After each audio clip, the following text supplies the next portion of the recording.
Most people don't know what's holding them back, but you do because you listen to me, Sam, your self-care guru and journal junkie.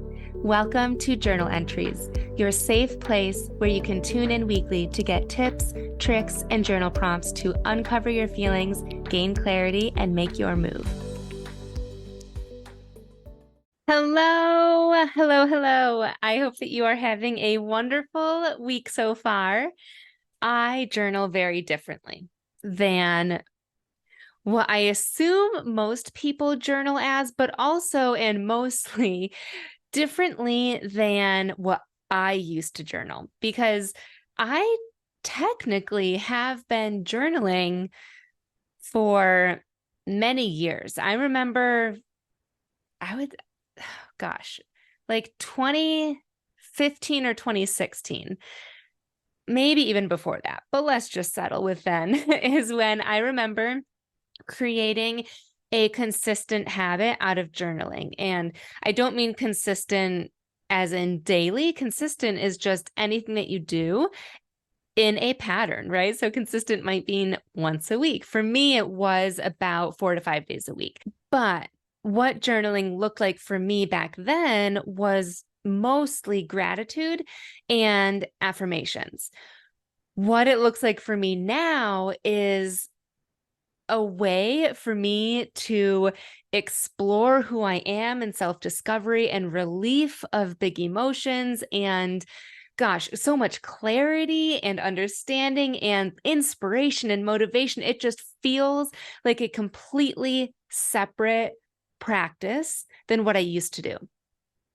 Not that one way is better than the other or one way is right or wrong, but there really is so many different ways that you can journal. And so on today's episode, I'm going to walk you guys through different ways and different types of journaling, because some days you might need to write out some affirmations. That it feels good sometimes. You might need a gratitude journal day, right? And then there are other times in our life, particularly tough seasons, tough transitions, where it is helpful to have an outlet, right?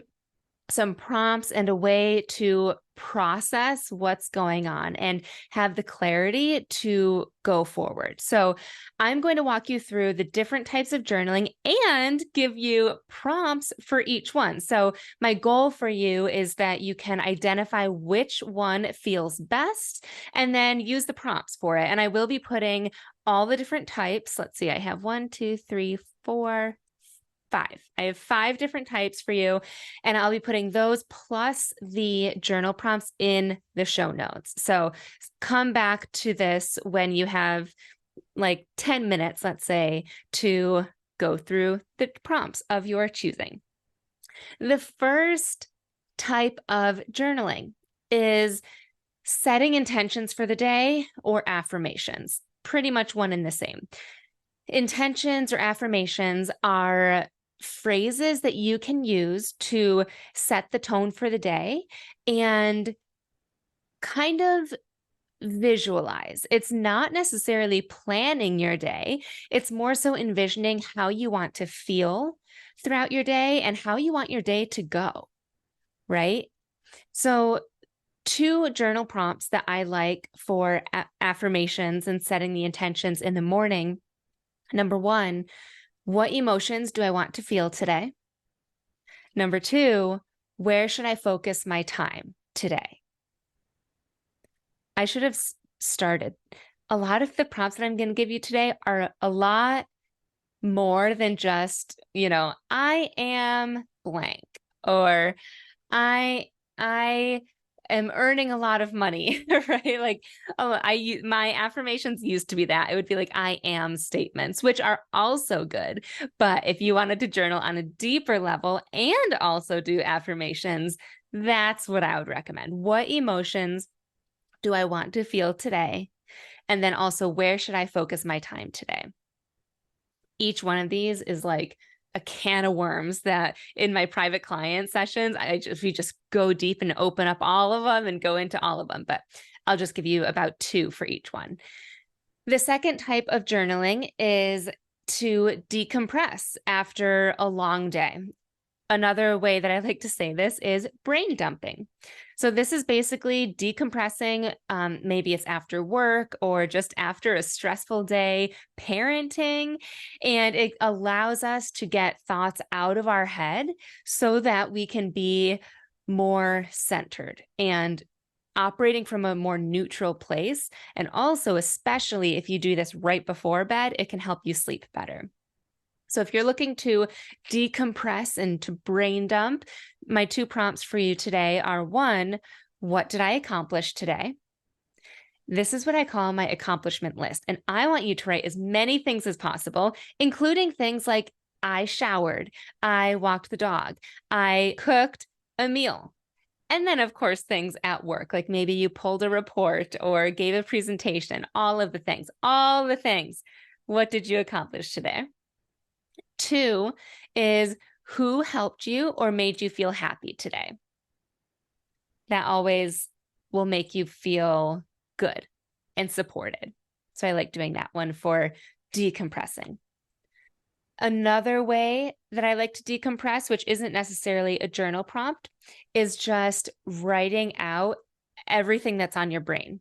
And if nothing really comes up, that's where a prompt is really good. But those of you listening that are like, oh my gosh, I have so much on my brain, when you open up your journal tonight, just allow yourself to write freely.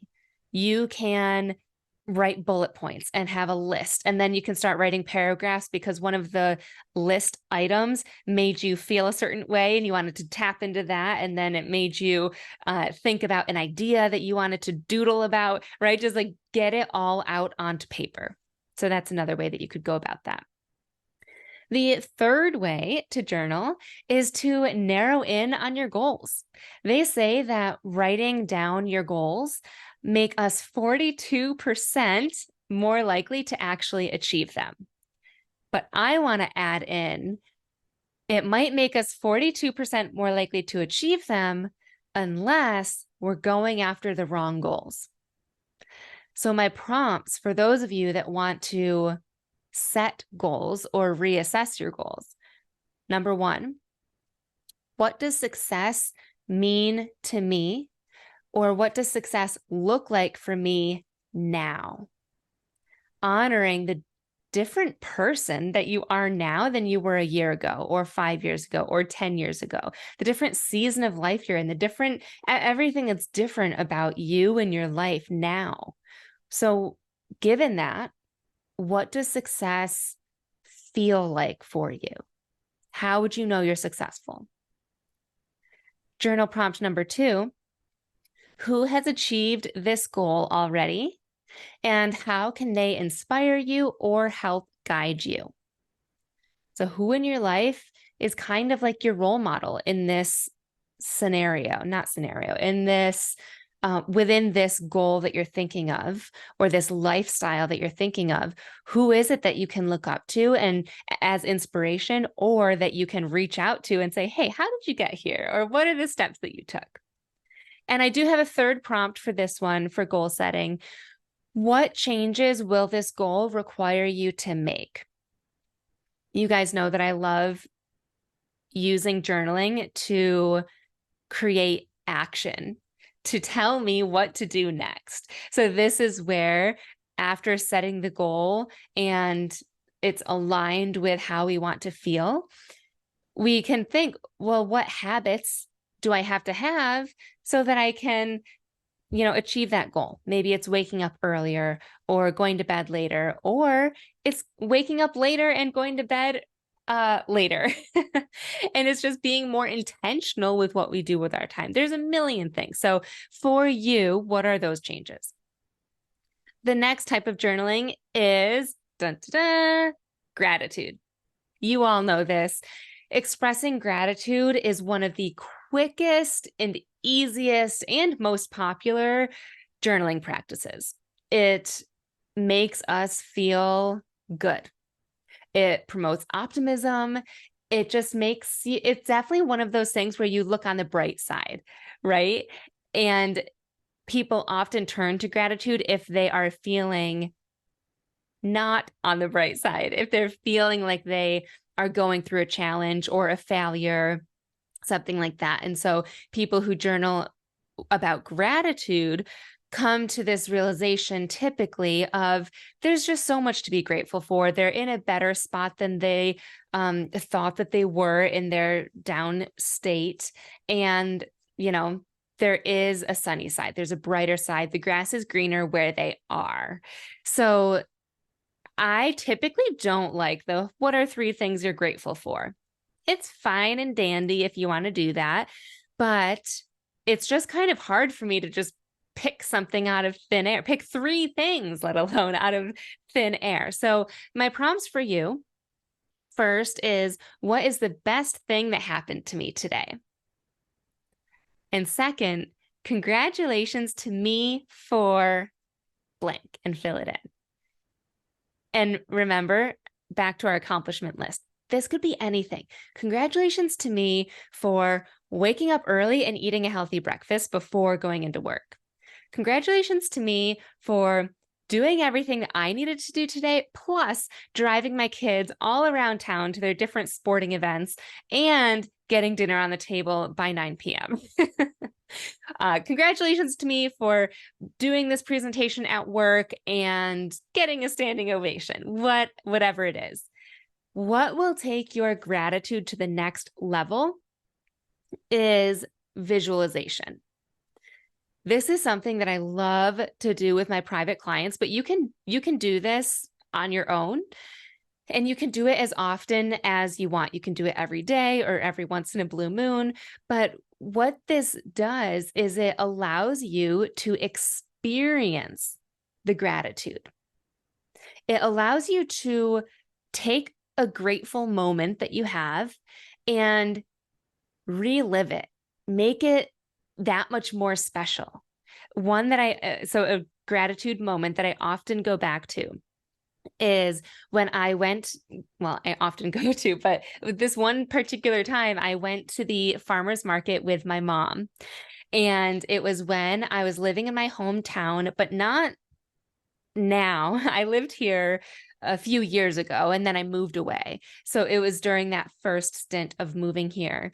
I walked my dog to the market, and I think she had her dog at the time with her. And so we brought our dogs and we just shopped the farmer's market and walked around. And it was just such nothing crazy. It wasn't nothing magical happened there, but especially after moving away from my family, reflecting back on that, it just felt like home. It felt so special to me. And so visualizing it, I would visualize myself putting the leash on my dog and then remembering the steps and the streets that I took to get to the market, and then seeing my mom. I think she was already at the fruit stand when I got there. And so I picture her seeing me and the embrace that we had, and then just browsing the different vegetables and whatnot.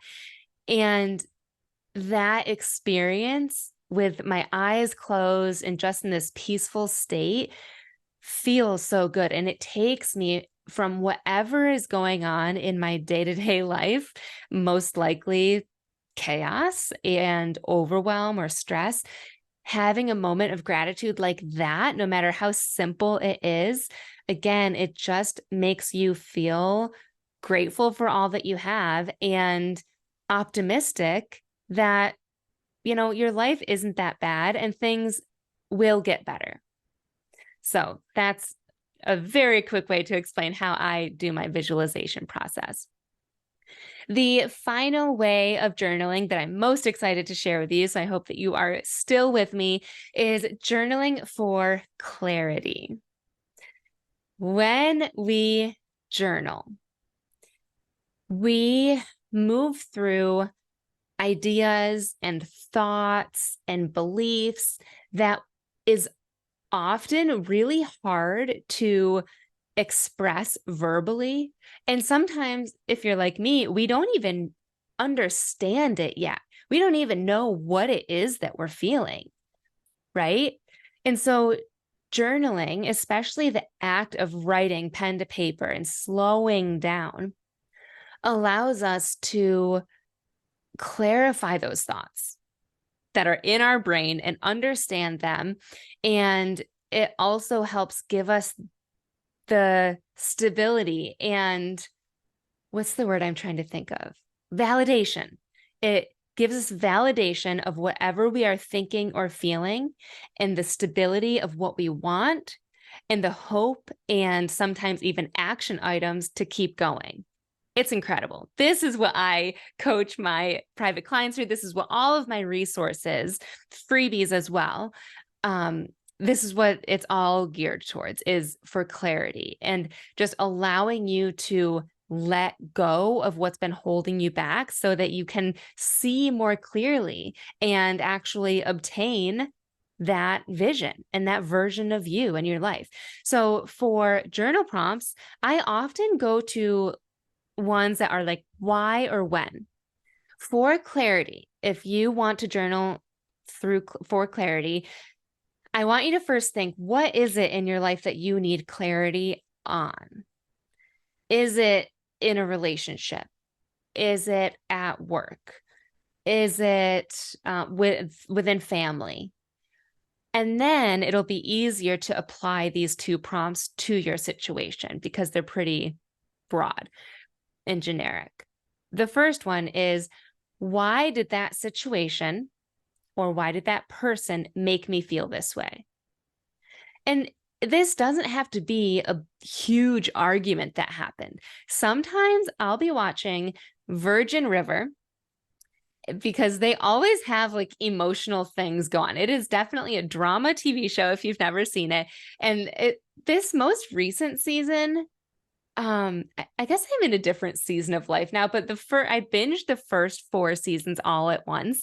And the relationship between Jack and Mel, the 2 main characters, there were so many times where I'm like, oh my gosh, like just something that they said triggered like a thought that I had or a desire, like I want to have a relationship like that, or I want to be open enough to talk about this with someone, like so many things. So it could just be something that you saw on a TV show or a lyric that you heard in a song, or it might be something that happened at work or a person that did something to make you feel this way, right? So just giving some examples to help you think of a lot of different ways that you can find clarity through big and smaller moments.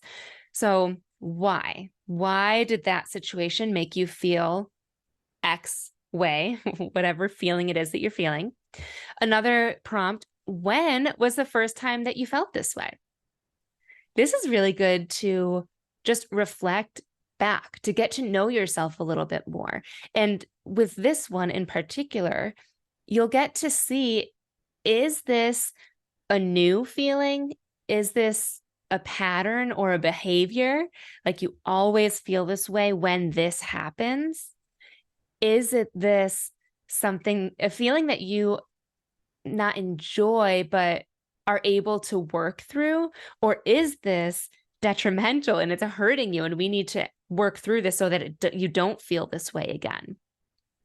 Right? That's why I say this is a can of worms. Each one of these, we can go deeper and deeper into them. But the top one, the top layer of this was, when was the first time you felt this way?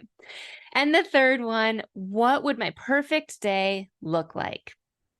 It might be easier to break it down and think, what would my perfect day look like in a relationship? What would you do? What would your perfect day look like at work? How would you feel? What activities would be on your list? What would your perfect day look like on your own? Maybe a weekend to yourself. What would you do? Who would you be with? So what would that perfect day look like? We went over a lot of different types of journaling. And again, they are all great. I think they all serve a very different purpose, and you can do all of them, or you can do one of them. I think understanding what it is that you want out of sitting down to journal is the first step. And then using prompts if you are unsure of how to process all of that that's going on in your brain, or you just need a starting point. So again, all of that will be in the show notes. As a quick recap, number 1, journaling for affirmations or setting intentions. Number 2, journaling for decompressing or brain dumping. Number 3, journaling to narrow in on your goals. Number 4, journaling for gratitude. And number 5, journaling for clarity. I hope that this episode gave you some clarity and that you will enjoy some of the prompts that I provided. Feel free to DM me and let me know any aha moments that you have from these prompts. I love hearing from you guys, and it just makes my heart so happy to hear that you are utilizing the prompts that I share and that it's helping you in your life. Thank you for tuning in, and I'll see you next week. Thanks so much for tuning in to this week's journal entry. I love connecting with my listeners, so make sure you screenshot this episode and tag me on Instagram at samantha.s.says so I know you're listening. And don't forget to grab your free training and journal prompts at www.samanthapenkoff.com/podcast.